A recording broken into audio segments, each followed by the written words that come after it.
The State Cabinet on Tuesday approved the revised uniform guidelines in accordance with the Central Recruitment Board for recruitment of police personnel.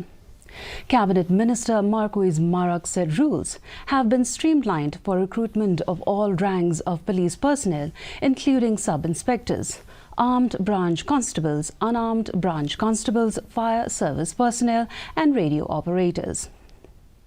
The Cabinet also approved the rule for the conduct of Departmental Examinations 2023 for officers of the Indian Police Services.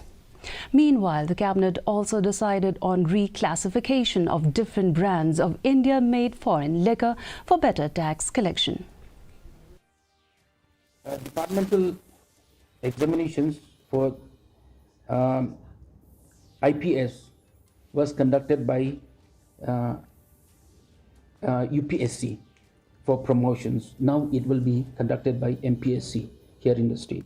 We had seen in the past that these recruitment would take quite a long time because of the various rules. So we have tried to streamline the rules so that we can ensure that the recruitment process is completed efficiently, transparently in the fastest possible time.